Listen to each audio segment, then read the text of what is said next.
not quite done with the mission yet, right? But I mean, what you've already accomplished is pretty impressive, going from the Challenger Series to the final. So I guess, I mean, how do you feel about kind of the way your professional life has developed this year? One, thanks for coming. I'm grateful. I'm happy.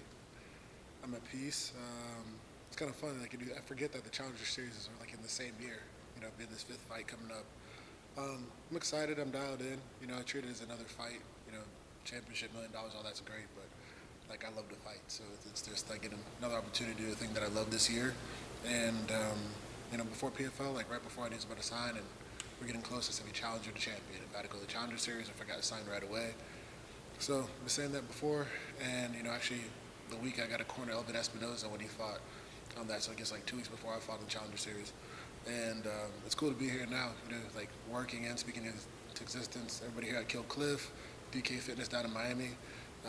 They helped me get here. You know, my family, and I'm just loving it. I like the active schedule. It's awesome, man. You said active schedule, right? I think every fighter says, I want to be active, I want to be active. Yeah. Then you get 5 fights in a year, right? Yeah. Less than a year, I mean, when you look at it all together. So how challenging have you found that, or maybe how beneficial have you found it to stay that active?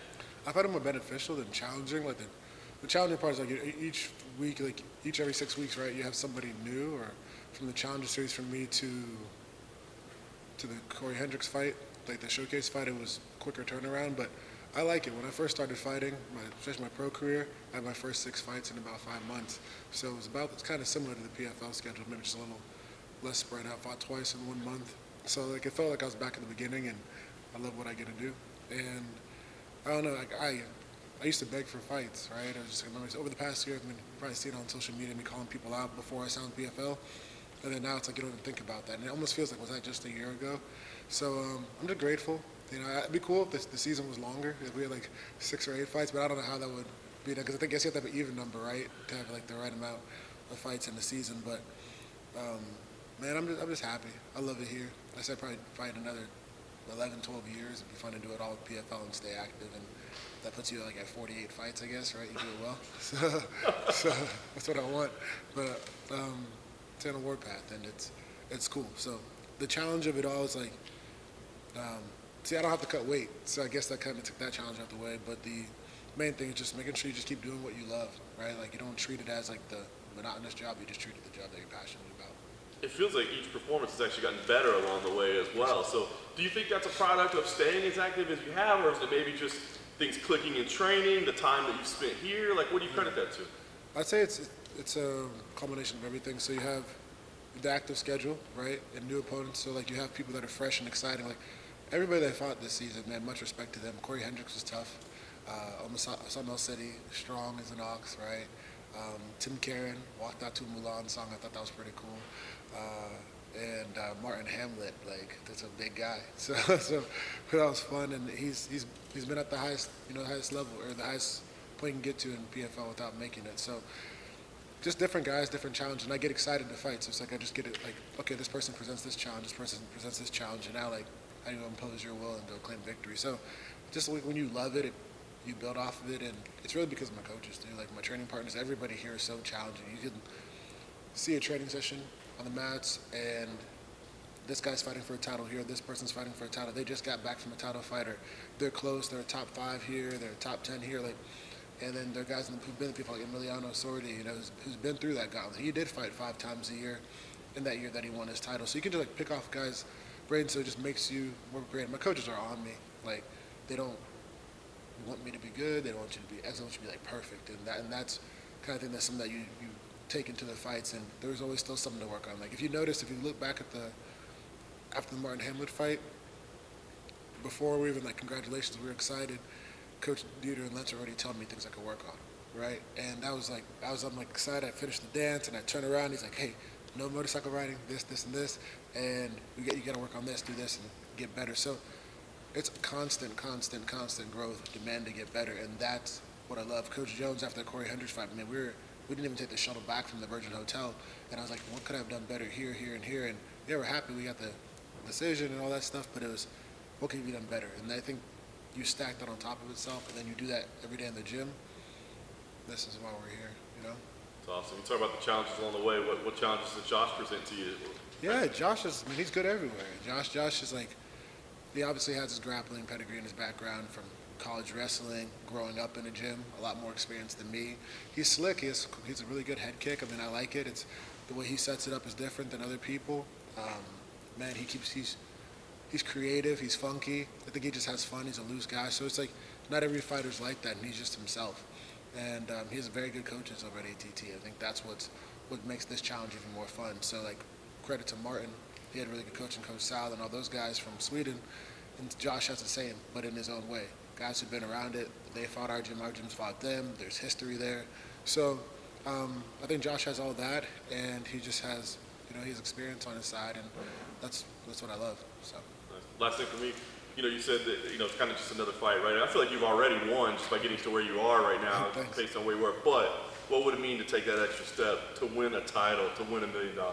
Yeah, for me to get a title, get $1 million, when that happens, on the 24th, it's affirmation, right? It's like, hey, like, good thing I left accounting, right? And also just like, thank God he's called me to be here. It's affirmation that I made the right decision to move to the gym December 3rd, 2020, and be challenged by the best training partners and coaches I can in the world. You're not gonna like what they're gonna tell you every day.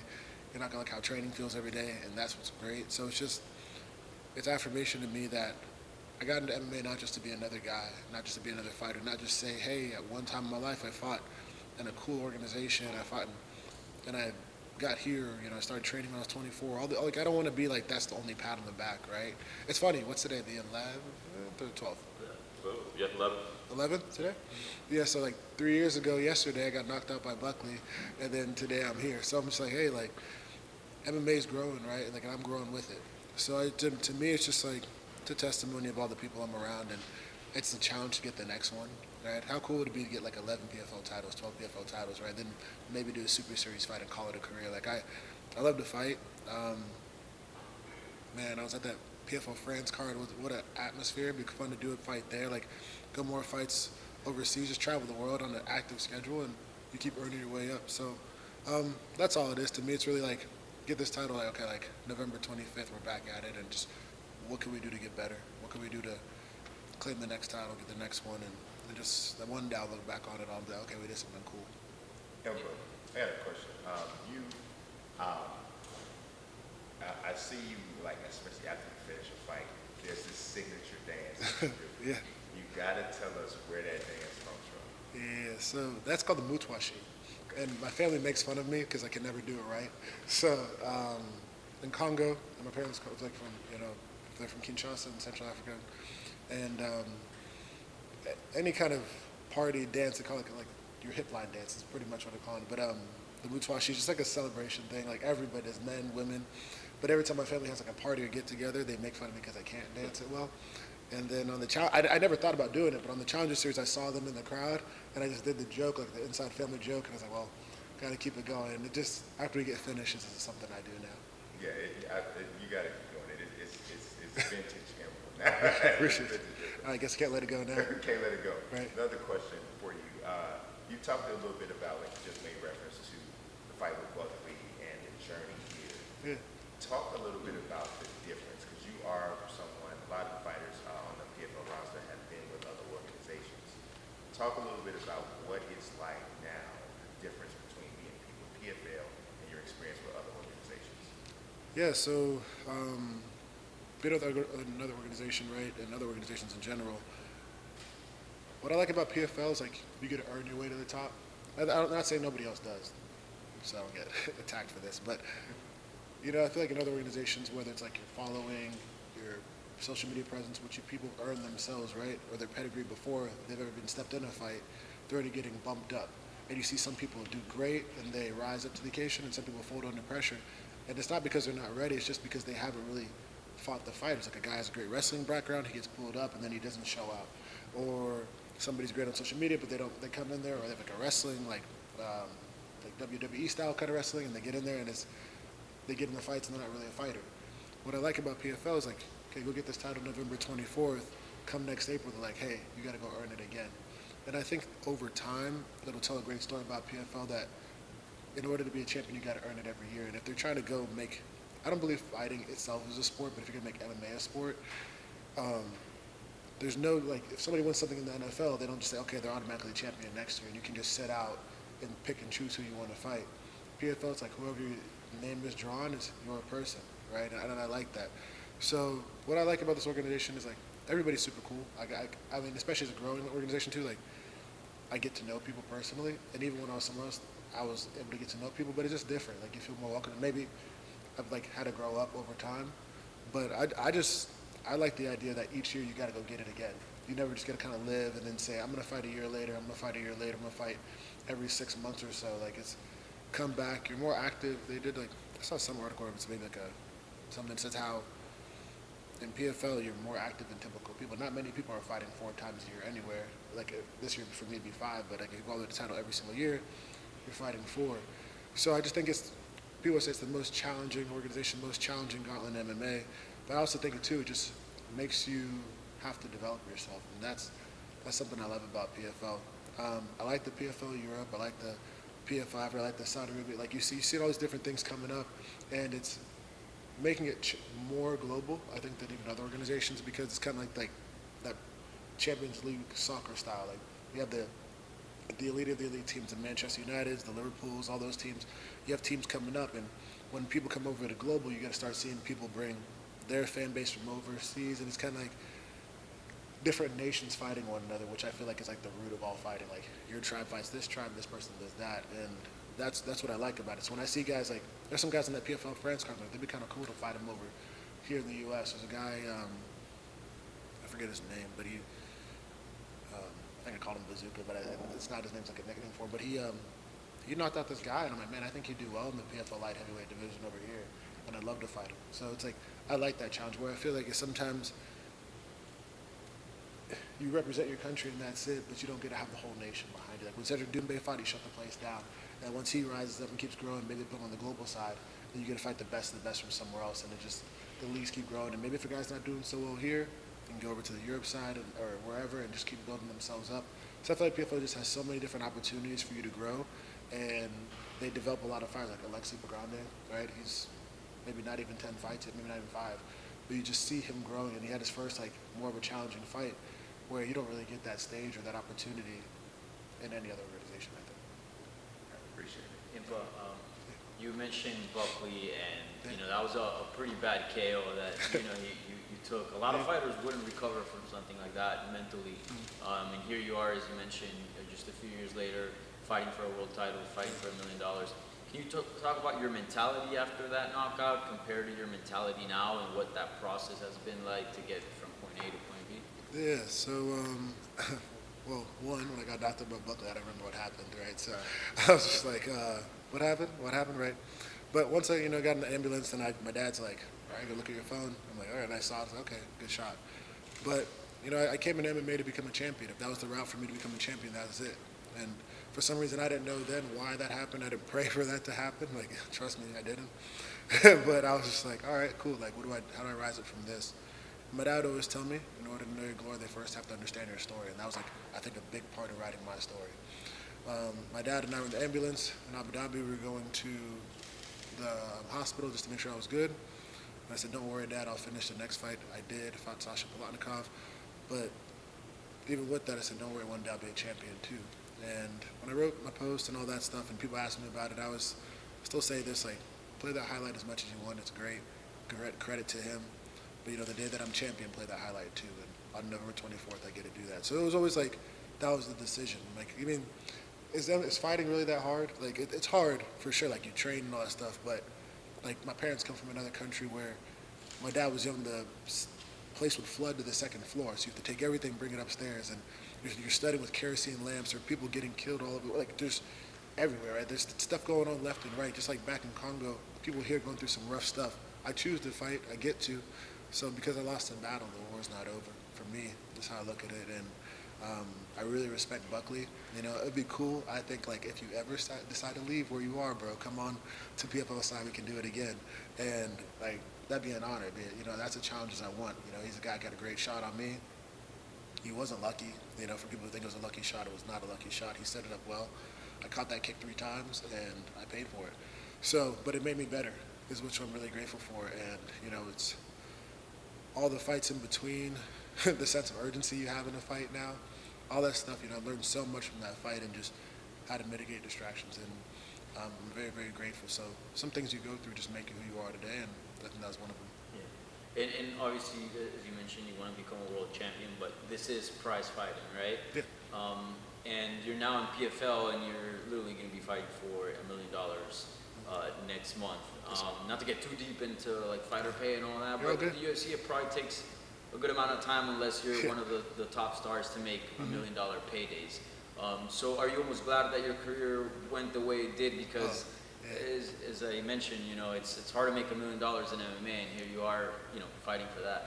Yeah, for sure. I remember at the Bud Light room right in Atlanta, and I look at Coach Lentz and said, "Thank God the UFC cut me." So I was just so happy because I was like, man, like what other situations? It was challenging to get fights there. Like all my friends who are doing well, they're great. All the people who are doing well, the organization, I love people there too. It's like nothing against them. I'm just happy for me because who knows when I would have got that $1 million fighter or more or less or look close to it, right? And but it's also too because you get to share that with your coaches, your team, the people who help you get there, and who knows like what kind of percentage I could have shared with them. So it goes. It's the overall bigger picture, right? So, man, very, very happy. I enjoyed my time there. I think that it just helped me get better. 2 Contender Series fights, 4 fights in the organization, and then here I am today. And all those things like help expedite my learning. So very, very happy. I'm not there anymore. Nothing against them, but I love PFL. Yeah, so I'm just glad. Impa, you mentioned right off the top something I found really interesting. You said you were at peace. Can you kind of elaborate a little bit on that? And what was kind of the key for you to reach that point of peace, as opposed to in the past where maybe you weren't so peaceful, things were a little bit out of line? Yeah, so thanks. It's my faith one, right? So like, I moved to a great gym. I have people that challenge me all the time, and for me, it's just like I don't seek my validation from all the other stuff, right? Like I'm happy, like I enjoy all this. This is super cool. I remember I used to take videos of people getting interviewed or questions in the gyms, and I would say like, one day I'll be in that position. Cool, but I don't want that to be the thing that defines me. Like I just want to thank God because I'm not a perfect person, and He's given me a lot of grace. So now I just kind of get to live in that freedom and fight and do what I love. So like $1 million world title on the line, I'm grateful I get to do what I love. And like I'm like after the last fight, I was just like, oh man, I wish I could train on Monday. Or now it's like, okay, like 6 more weeks, we're almost there, right? But just being patient. Like I'm really just getting to do what I love, and I'm at peace with that. You know, like I know that like God doesn't define me based off fight wins or fight losses, how much money I make on earth, but just like if I represent Him properly. So times I haven't, times I have, like He's still giving me a lot of grace and pushed me forward in life. So I'm at peace to go do what I love and be free. And there's nothing like getting in a fight. There's nothing like really throwing down and doing what you love, and what a cool life I get with fighting my underwear for a living. So I'm at peace with that, and just makes me very, very happy. And just talking to my pastor and just about being obedient and all that, like he's really guided me through a lot of it, and some like challenging things I've had to go through the past couple of years, whether it's in the car, being on the farm, all these different things. Like they just kind of helped me get better and like isolate myself. So all those times just like alone really, really helped me get closer to Christ, and then now I go into fights and I don't stress at all about them. So. We spoke a few weeks ago over Zoom, and you talked to me a little bit about, you know, how strongly you feel about potentially having a long-term future with the PFL. Yeah. When you first signed with the PFL, was that kind of in the back of your mind, like maybe this is the situation that could be a long-term solution for me, or is this something that's kind of developed over time? No, yeah, with PFL, it's just like, hey, like I get an opportunity to fight there, and I get to stay active. Like I'll finish my career here. Like it wasn't one of those things where I started training when I was 24, so it wasn't like I didn't care if it was PFL, UFC, Bellator. I didn't care what organization it was. I was just like, let me fight, and let's see how this can go. I thought I was going to be an accountant, move to the United Kingdom, do some underground fighting, and that'd be what I would do. So I didn't really have like a game plan for fighting. It was like, okay, at that time when I was an amateur, and I talked to Coach Jimbo, shout out to you guys back in North Carolina. He's like, you know, you could do so much better than that. And that's when I started thinking like, oh, well, if I'm going to get into this, maybe I should go become champion. And then he was like, that's all you're going to focus on. And so now I get an opportunity to find a really cool organization, travel the world. I'd like to go that Ireland card after, and just start seeing different things that this organization is growing with and help them grow too. If I can be like a representative or an ambassador in any kind of way. When you stay active, it's about prize fighting. Like, you get to keep earning money. So that's cool. It's a cool job where you stay active. You don't have to ask for it. It's so long as you earn it. And I'm all for that. So, once I realized that was like an opportunity in MMA, which I don't think you really get at many places. Like, you see guys who've been in PFL for years, they never got a title. They keep staying in because they're just doing it right, never cheated, never anything else. They just keep showing up. And, like, that's kind of cool. MMA is not really like a career where you have job security unless you're working on the other side of it and you just keep doing great. But organizations have fallen, they've stayed, and with PFL as a fighter, you almost get, I think, as close as you can right now. As things grow more in MMA and as like the more MMA refines itself, it's like one of the few places you actually get some sort of job security, so long as you keep earning it, right? Go win your semifinal, go win your title, come back the next season, go do it again. And those who, like they say, the cream rises to the top, so you rise to the top and get the title is great. If somebody doesn't, they usually are still coming back the next season, and I don't see why I go anywhere else. One more question for me.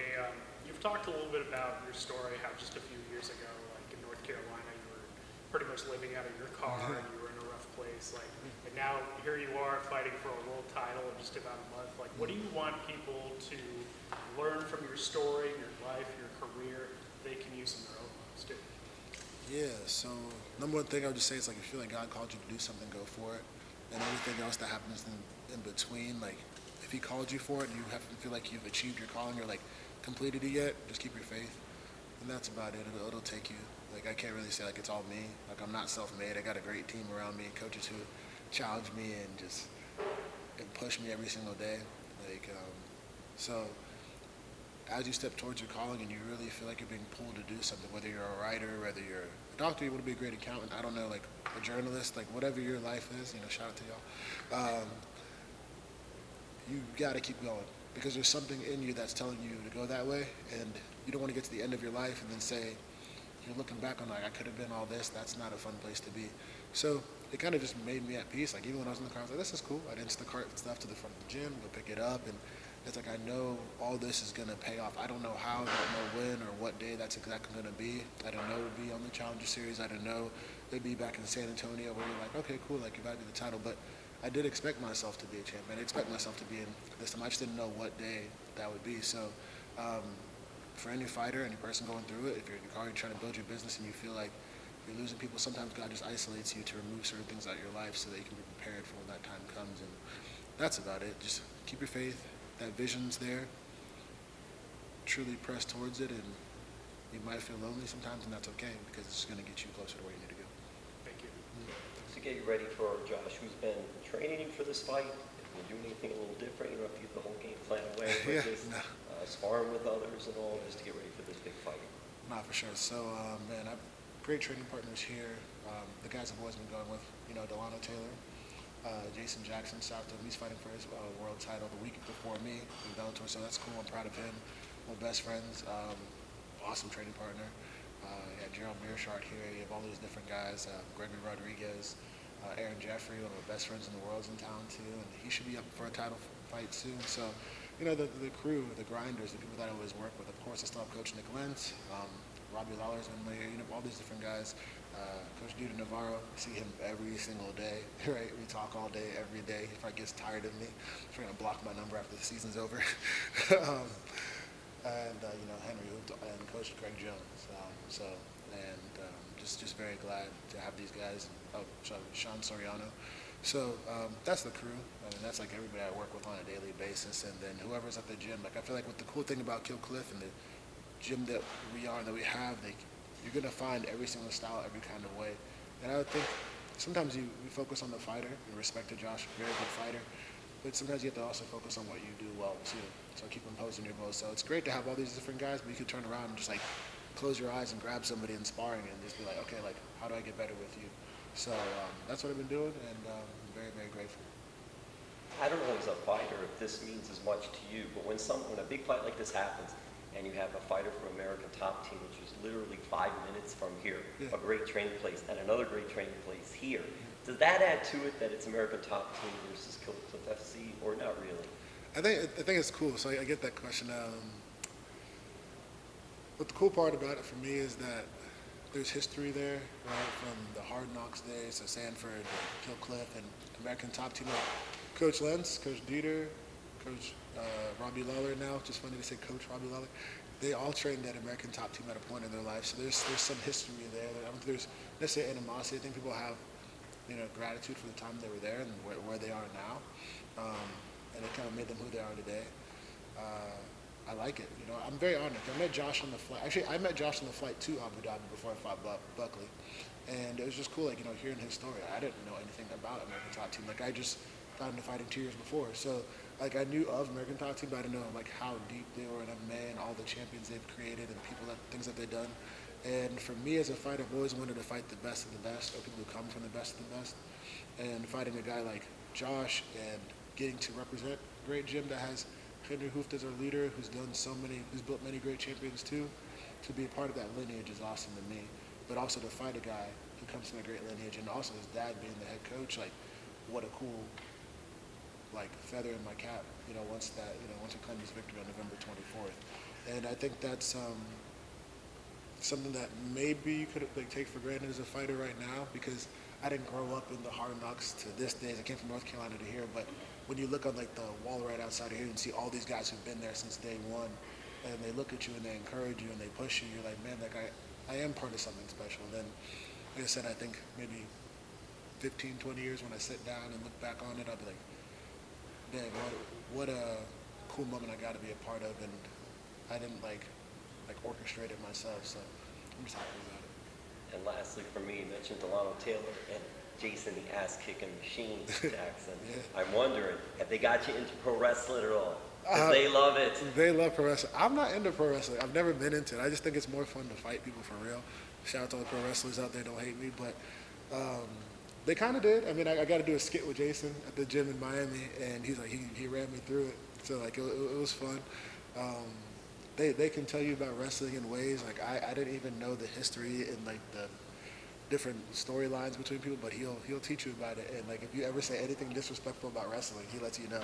So I'm not into wrestling, but pro wrestling like that. But I think it's fun that my guys are, and I'm glad that I got to do my first skit. So yeah. Impa, hurt fighters in the past say that sometimes they need bad blood with their opponent because it motivates them and maybe gets them out of bed on days that otherwise they might sleep in. And yet, here you are fighting somebody I don't think anybody in the business has a bad word to say about. Is that difficult for you? Do you need that extra motivation, or just all the same to you? No, it's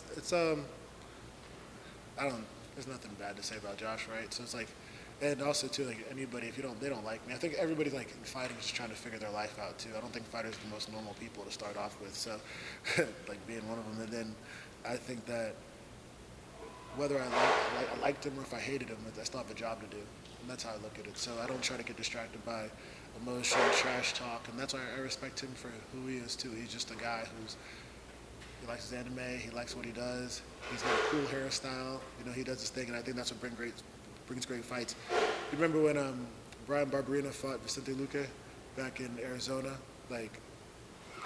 Brian was a big mentor to me at the time, and I'm walking in the back, and him and Vicente are just standing behind this thing next to each other. The two of the nicest guys in the world, outside of a cage. But when they fought valiantly. And to me, that was a cool lesson, because I just got to see two guys throw it down, put their full heart and soul into the fight till the very end. And Barberina maybe didn't even have to go for it, but he kept doing it. When I asked him, why'd you keep moving forward? He's like, that's who he is, right? And these guys, they just met. They shook hands, and they were cool. So, when you're a young fighter and you see that, it just keeps you in check. You don't need to get cocky and have some stupid thing to say about somebody. Because maybe right now, Josh and I don't talk just because we never really hung out. We see each other every fight, and then now I got to make something up about him just to talk something. I don't need that motivation. I love to fight. I would fight my best friend. And then I think if you're really best friends with somebody or you really love them, at the end of the day, you'll still be cool, right? But if you don't like them for some reason, it'll come out. But no, I don't need that. My goal is to be a champion. Whoever's there, whether it's Josh, an alternate, somebody I know, care about, go get my hand raised and just God bless them after. That's it. Good. Awesome. Thank